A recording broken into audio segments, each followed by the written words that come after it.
Qui confinait l'Assemblée nationale? C'est la question que nous posons ce soir. Une chambre des députés hors les murs, en télétravail et dont l'activité serait réduite à l'essentiel. Ces propositions ont été présentées aujourd'hui même. Alice Fambel-Bauer.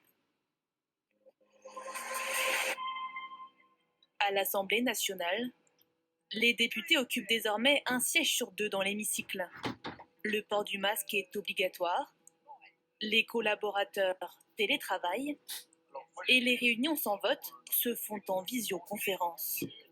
Depuis le début du deuxième confinement, la liste des mesures sanitaires s'est allongée pour les députés et fonctionnaires de l'Assemblée.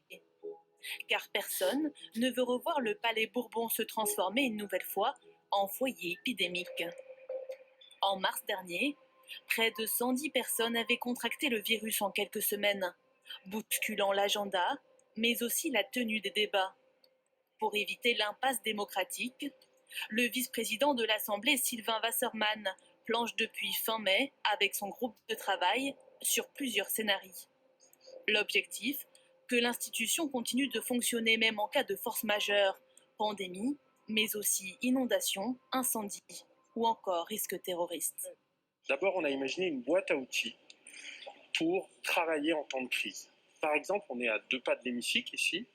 On a aujourd'hui un député sur 2 présent en hémicycle. Ça veut dire qu'un député sur 2 reste chez lui en regardant les débats à distance.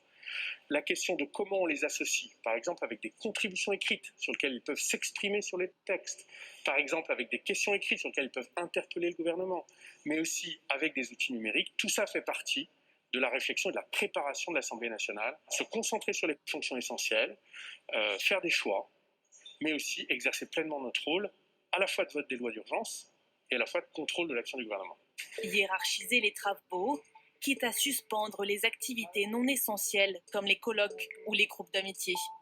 Si le Palais Bourbon devenait inaccessible, des lieux de repli alternatifs devront être identifiés.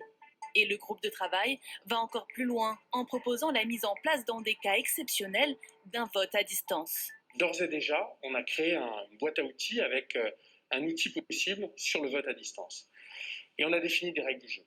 Par exemple, tout vote à distance par des députés serait nécessairement public. Pourquoi ?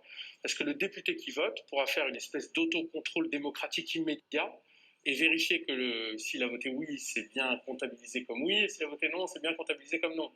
Ce qui enlève toute la suspicion qu'on peut avoir sur les outils informatiques ou les risques de hacking dès lors que tout ça est public et transparent. Mais un tel dispositif nécessiterait une modification du règlement de l'Assemblée, en passant devant le Conseil constitutionnel après un débat à l'hémicycle. Les premières décisions pourraient être prises en conférence des présidents mardi prochain.